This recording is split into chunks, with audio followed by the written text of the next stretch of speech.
Hey, good afternoon. Welcome back to part 2, our PCT study session. Again, you have the view of what I'm looking at in the backyard. We're going to start here. Let me see if I can get this right. There where it says heel stick on your notes. Okay. So, again, very random order. These are off of the PCT practice final exam, so they will make sense if you've done the practice final exam and have looked at your rationales and stuff. So heel sticks, we talked about heel sticks for babies. They're due. They use a little pipette to draw blood out of babies. Not much, probably like for a D stick or for something that they don't need a very big sample for, but in this one, a heel stick is used for someone that's a baby that's obviously not walking in less than 6 months. So that's why we would do the heel stick on there. The alcohol test is next. Substance in a tube. So it's talking about the different substances that are in the tube, in the vacuum container. As in a gray top tube, you have sodium fluoride or calcium oxalate. So there's different substances inside the tube that are going to react with the blood. Some keep the blood from coagulating. Some separate the blood. So there's different substances, but in this particular question on the alcohol test, the substance in a tube on the gray top you would use for the alcohol test, sodium fluoride or calcium oxalate. The next question is talking about ostomy care. Remember the ostomy, you have the ileostomy, which is connected to the ileum for people with GI problems. So they essentially poo in the bag there, and the spacer is very important. On the stoma, then you would have the spacer that is there, and then the spacer essentially keeps the seal for the ostomy bag, and it's for stool. Heart box, we go into, there's some questions on the practice exam on different types of AV box, first and second. Remember that the first degree AV block, has a prolonged PRI. So you have the P wave, then you have a space longer than 0.20 seconds before you get to the QRS. The second degree AV block, remember, it's the one that drops the QRS. So the PRI is long and gets longer and longer, then it drops a beat. So you have an irregular rhythm, and then it picks it up again where it's longer, drop a beat. And then look at all your heart box. For the EKG portion, there's going to be a handful of EKG rhythms on there that you have to interpret. The next question was on AFib. It looks like AFib in there looked like a junctional rhythm, but if you ever have any doubt whether it's AFib or not, remember AFib is always irregular. So there's always a regular rhythm in there. And then the other thing with AFib is there's no discernible P waves. On the PCT exam, they don't necessarily have the best rhythm strips. So you have to remember sort of the basic things like with AFib. I believe on the test, the AFib, it almost had spikes where it looked like atrial flutter. But it's irregular. So if there's no discernible P waves and it's an irregular rhythm, then more than likely it is AFib. Always, like we talked about yesterday a little bit, or the last session, remember your scope of practice. There's several questions on the exam that challenge you to know that you to know your scope of practice. Assist lifts. So if you did an assist lift, like if someone was on the bedside and you were going to help lift them and move them over into the wheelchair, then they'd place their hands, the patients would place their hands around the neck, and then you would grab them, more than likely with a gait belt, but grab them around the waist and then lift with your legs. And there's a few questions on there where they just want you to know that you need to lock the wheels of the bed and lock the wheels of the wheelchair. Osha Safety, our safety. So they deal with safety and sharps. So anything dealing with sharps, remember a sharp is something that can cut you. Like a needle or a glass, an ampule. So these are all would be OSHA. So safety, the mask that we wear non-stop now is an OSHA, part of an OSHA requirement. And then the sharps. Hipaa, there's a few questions on Hipaa on the exam, and the way that they are structured is they have, like you have a room with two people in it, and the family, you have patient A and patient B. The family from patient B is asking about patient A, and so you can't tell visitors or anybody what's taking place. We have the one structured in the way that it actually wanted, the answer is that you would tell the family of patient A to ask the patient themselves if they want to know. So remember Hipaa. Hipaa's a big part. There's several questions dealing with Hipaa on there. The next line is post-mortem. So dead body care, and then you would move this person with the bed sheet. A bed sheet move would be the way that you would move them. They're asking you on that question, how would you move this patient?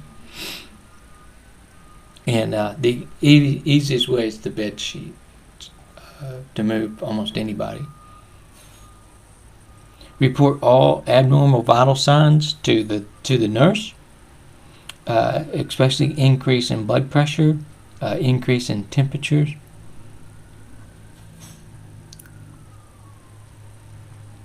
And that is really a standard. If you have something abnormal, then you would report it to the nurse.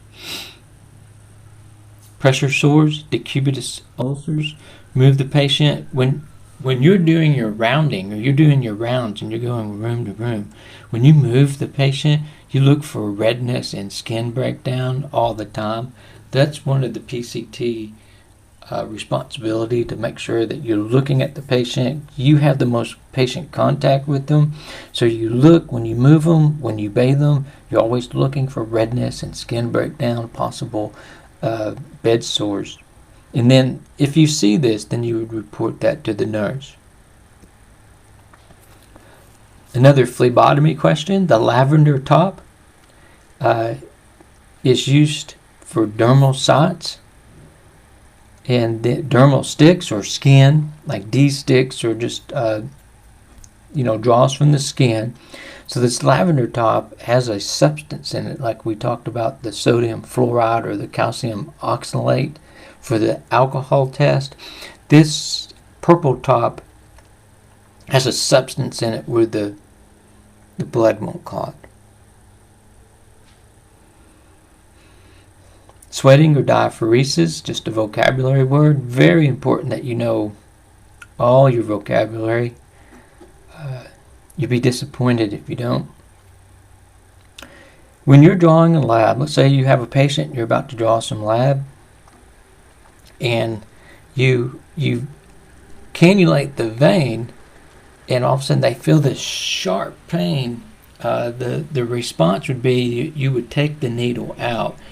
There are nerves connected to veins, and it's very rare sort of that this would happen, but you could, when you cannulate a vein to do the phlebotomy, you could hit that nerve, and it would cause a very, very sharp pain. So if that was to take place, then you would remove the answer would be you would remove the needle, and you'd have to cannulate another vein. Scope of practice again.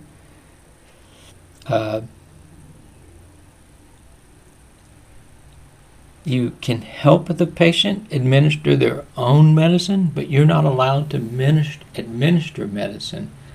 You're not allowed to change oxygen settings. So this would be a thing where you would sit there and you would have to inform the nurse.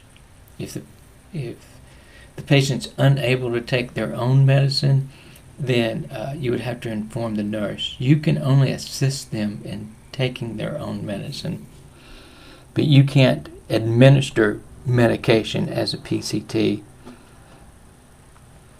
Remember in your book, scale 1 to 10 with the faces. That's the way that we use for people, primarily pediatrics. But if you have someone that like a special needs patient, you can use the faces to rate the pain scale. I forget off the cuff what it's called, but make sure you look that up. The faces that would rate this pain scale 1 to 10. On phlebotomy, if you have an expired tube, this tube can lose vacuum. Everything in medicine has an expiration date, so very rarely would you have an expired tube, vacuum container, but if they can lose vacuum after they're expired. If the blood stops flowing, if you cannulate the vein and you push the vacuum container up over the needle, then if it stops to flow, then you would just replace the vacuum container. You take that vacuum container out and get another one. So if you're drawing this purple top we talked about, if it stopped to flow, then you would take that and discard it into the sharps and then get another purple top. Blood cultures. For infection, you draw blood cultures. If it's someone that you believe may have like a pneumonia or some type of infection, you would use alcohol, not the chlorodextine. The chlorodextine is for skin. That you would use the alcohol for the tops of the blood culture containers, not the chlorodextine. If you run across an unconscious patient, remember CAB, check the pulse. Okay, conscious patient, ABCs.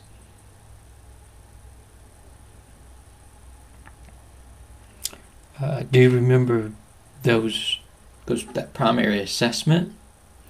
So you check a pulse. The patient would have no pulse, then you would inform the nurse. You would call code blue. Something wrong with the patient, tell the nurse. That's the standard line. And then a lot of the questions are what you would do first. So you're going to have a short scenario, and they're asking you, what would you do? What would you do first? Okay. So it's that process that you work on. When you're cleaning a patient, clean them inward to outward. You wouldn't want to clean them outward to inward because you're pushing the dirt or whatever back in. So clean outward to inward. Talk about Foley catheters, urinary catheters. At the distal end of the catheter itself, there's a balloon that's filled with water.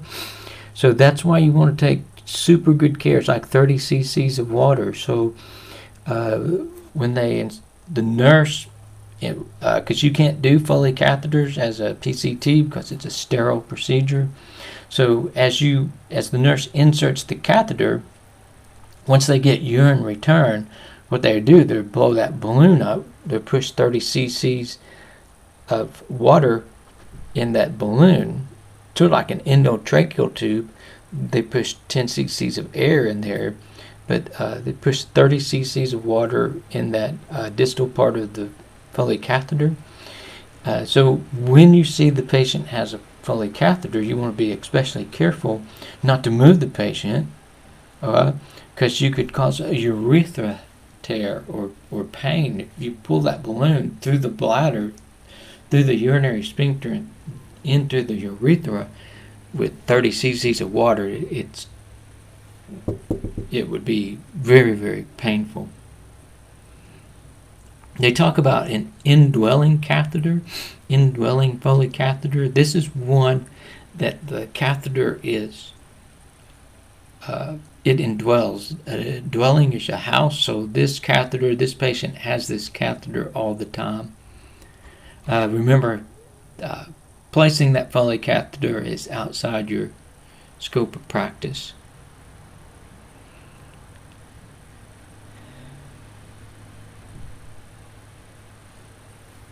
Hematemesis is vomiting blood. Just some vocabulary. Polyuria is a lot of urine, like in a diabetic patient. Okay, so now let's go to this page. Where to here. Get that in front. So see it. Skin breakdown. All right.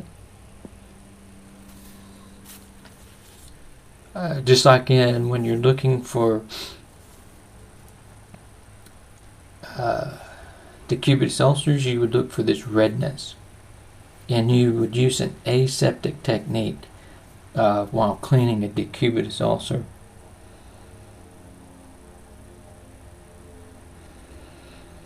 When you are in doubt of anything, especially even on the test questions, it's like this. You would, like restraints or lab or whatever, you would check with the nurse. Those are questions, and they're sort of programming you that way on the test to make sure that you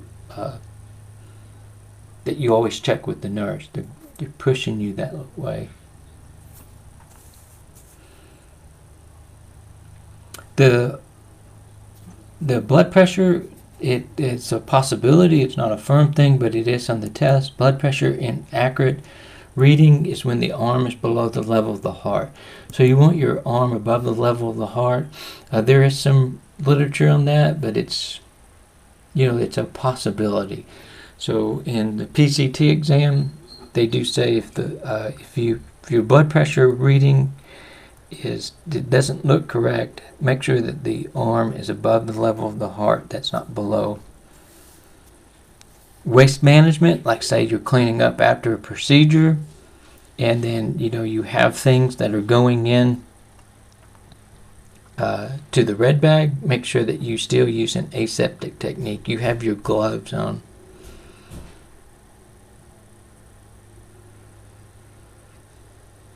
Mislabeling blood can cause a life-threatening transfusion reaction. The first things that you see in a blood, something that's going wrong with the blood transfusion, is the patient will break out, like they're having an allergic reaction, and then they spike a fever.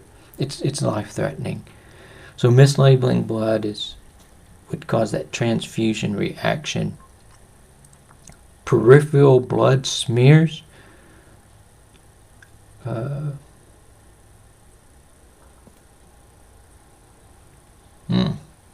Need more education, pushed down.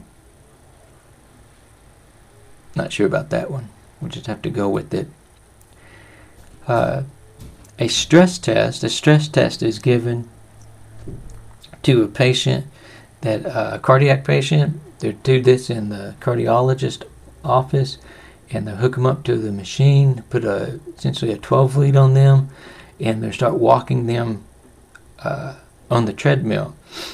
And A positive stress test would be, or to confirm, the patient would start hyperventilating. So the patient on a stress test, if the patient gets dizzy, they start hyperventilating, they start having chest pain, you would stop the test.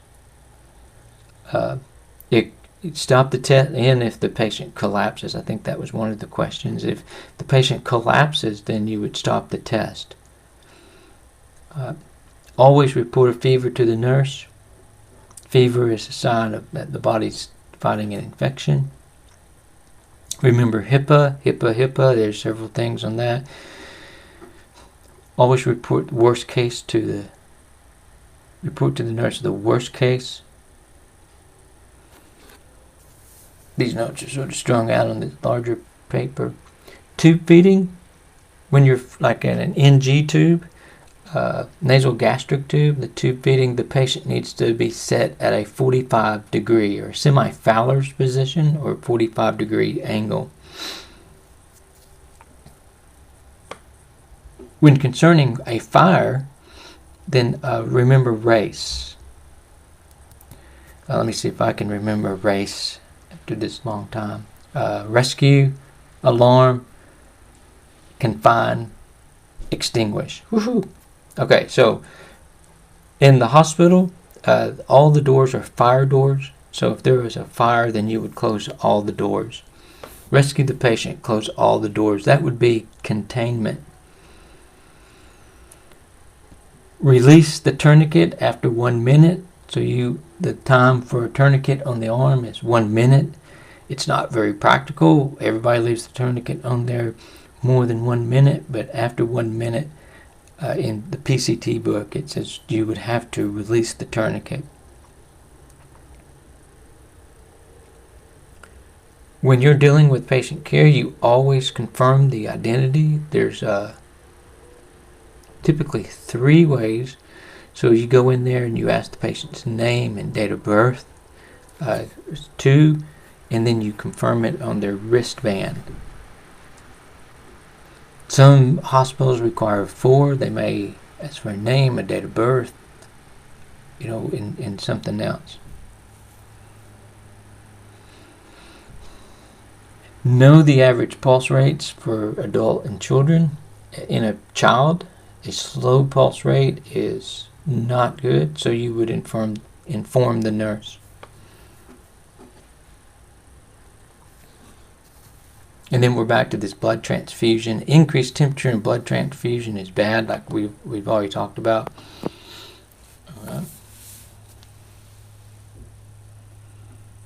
Apical pulse. Do remember your pulse points. Radial pulse, carotid pulse, femoral. Apical, remember, is on the chest. So you'd essentially go on a 12 lead where probably V3 is located, sort of just to the left center of the chest. That's the most that's the place where you can hear an apical pulse. So for an apical pulse in an adult, you'd put your stethoscope in, put your diaphragm or your stethoscope essentially where V3 is, and then listen. This is the most reliable way to count a pulse for AFib, because it's irregular. Remember, when we have an irregular pulse, we always count that pulse for 1 minute.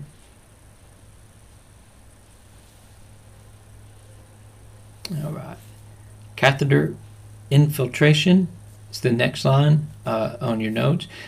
So in infiltration, what will happen is that the IV site, you'll get swelling, because whatever is being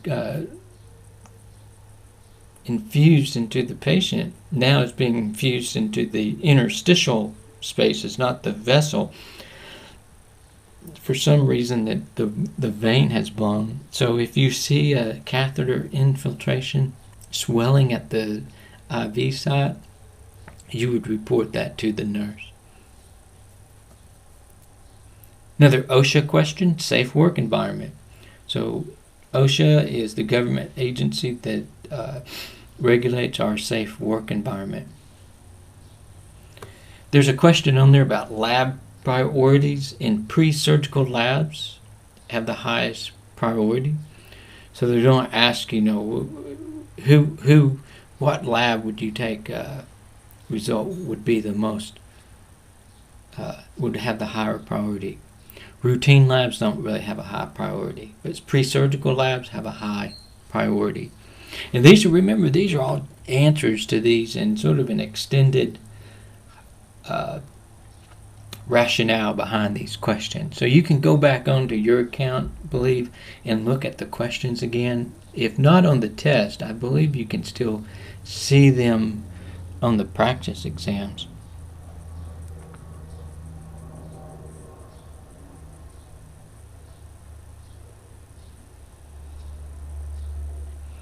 Pulse check, where you check a pulse, take your index finger and middle finger, like on the radial, and it says do count for 1 minute. So the PCT is probably, we learned to count 15 seconds and multiply times 4.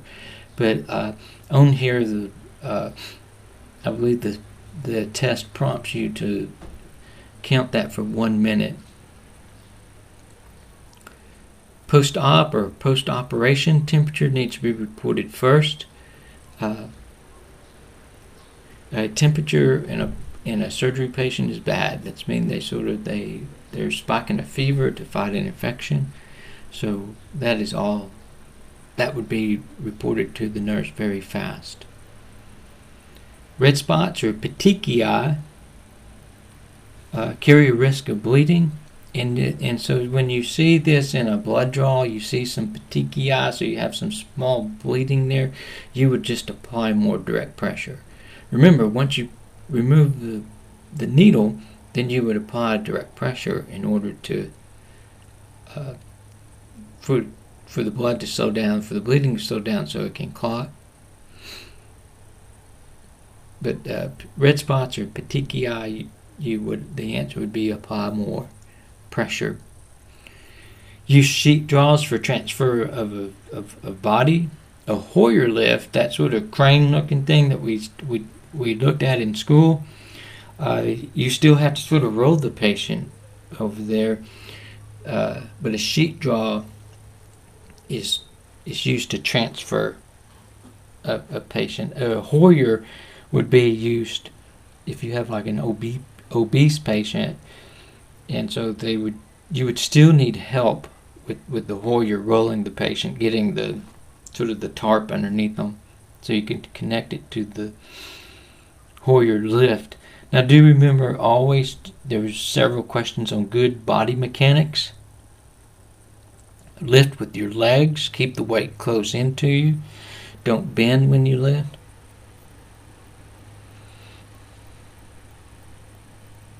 When you're drawing a D-stick, we never got to this in class, but should have. But, we had this extended summer. Glucose crevettes, I think that's the way you sound it. It's like Corvette, but with the CU.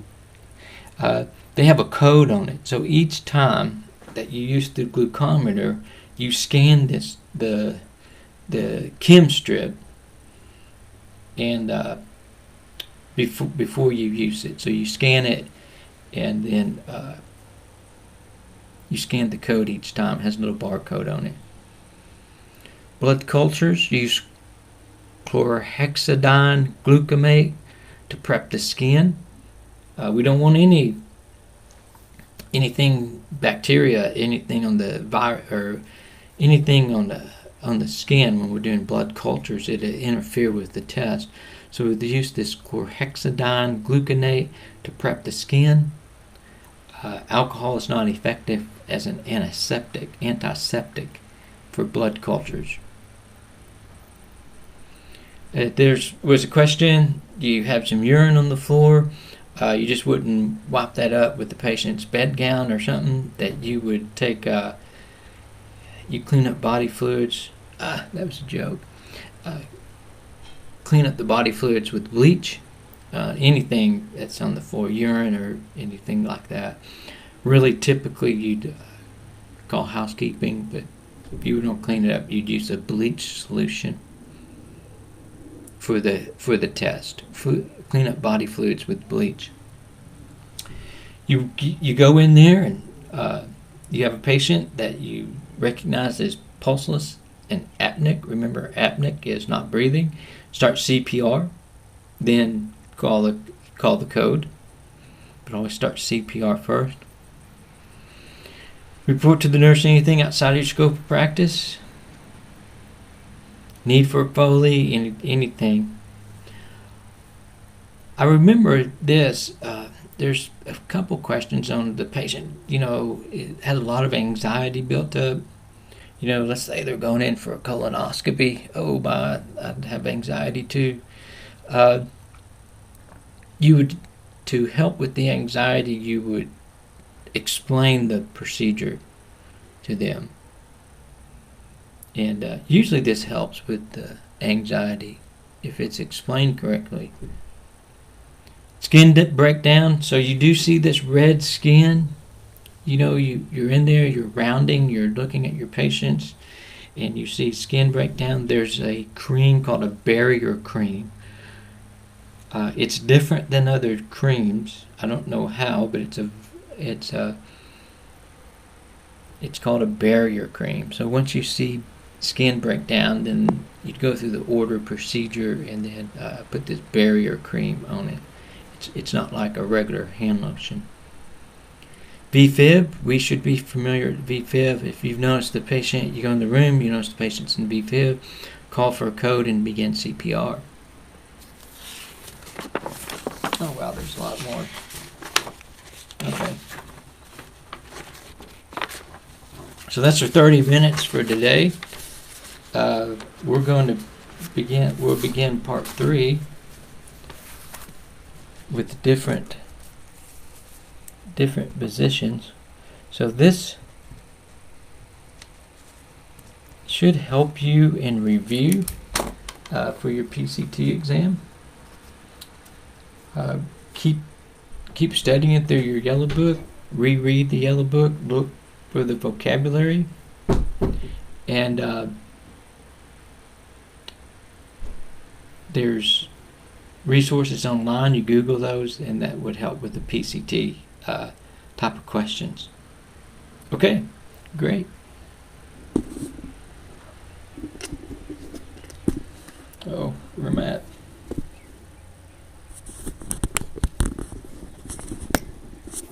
Oh, feels like the newscaster now. Hey, have a good day. Guys, get out and play some golf. It's a little windy, but I played earlier. You can definitely play today.